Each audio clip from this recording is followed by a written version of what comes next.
welcome to the Deep Dive. Today, we're digging into something that, well, on the surface seems a bit contradictory coming out of Ottawa. Right, all this talk about oil pipelines in Canada and whether we should be building more. Exactly. We've got some recent reports, comments from Culture Minister Steven Guilbeault, Prime Minister Mark Carney's, well, maybe evolving views, and then a different take again from Buckley Belanger. And the industry itself has chimed in too? Oh, absolutely. So our goal here for you listening is to try and, parse these different signals, understand what's really being said about Canada's energy path. Yeah, it's quite something to see such seemingly different messages from within the government on, a pretty fundamental topic like energy infrastructure. It really is. Okay, so let's kick off with Steven Guilbeault. Hey? His message seems quite direct. Canada should really max out the pipelines we already have before we even think about building new ones. And he specifically pointed to the Trans Mountain Pipeline, didn't he? He did. Claimed it's running at less than half its capacity. That's a significant claim. Especially when he links it to those projections, from the Canada Energy Regulator and the IEA. About peak oil demand. Yeah, hitting sometime around 2028, 2029, suggesting, well, why build more if demand is about to plateau or fall? And it's probably worth remembering his background too, right? Former environment minister. That context is definitely relevant.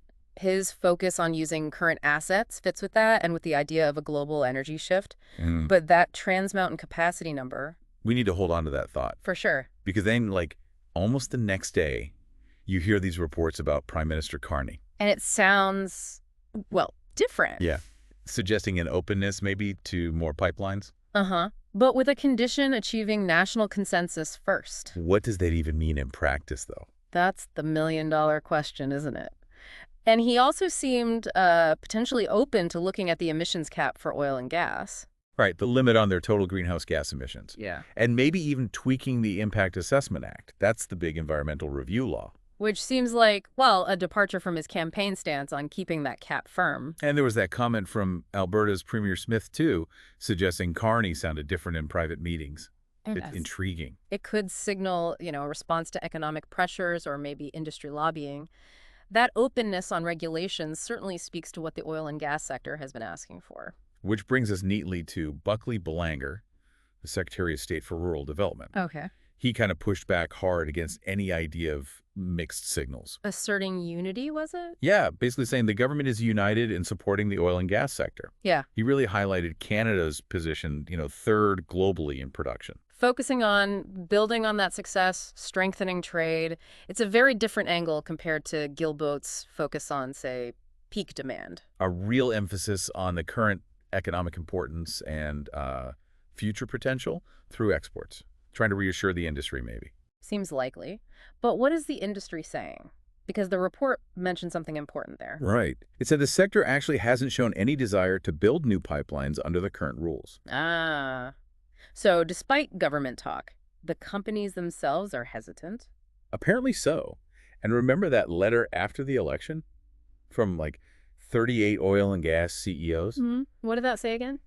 They called for repealing that whole Impact Assessment Act and scrapping the emissions cap regulations entirely. So they're basically saying, change the rules, then maybe we'll talk about building. It really shows how much those regulations factor into their big investment decisions. Okay, now let's circle back to that Trans Mountain number, because it feels important. Yeah, the capacity use. Guilbeault said less than half.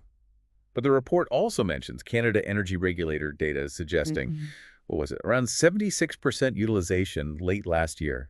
That's a pretty significant difference. 76 versus less than 50? It really highlights how the data itself can be, part of the debate. And just to be clear, for you listening, we're just reporting what's in these sources, not taking sides on any of it. Absolutely. Understanding the different perspectives is the goal. But that discrepancy shows how different readings of the situation can lead to very different conclusions about needing more pipelines. So let's recap quickly. We've got Guilbeault. Use existing pipes. Peak demand is coming. Then Carney, reportedly. Maybe new pipes, if there's consensus, maybe rule changes. Then Belanger. We're united, support the sector, let's build on our strength. And the industry itself. Not interested under current rules, change the Assessment Act and emissions cap.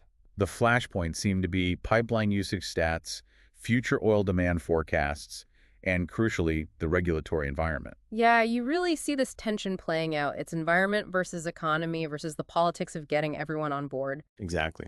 So the final thought for you to chew on is this. Considering all these different voices, the contested data, the political pressures, what factors do you think will ultimately prove decisive in shaping Canada's energy infrastructure choices in the coming years? Thanks for joining us for this deep dive.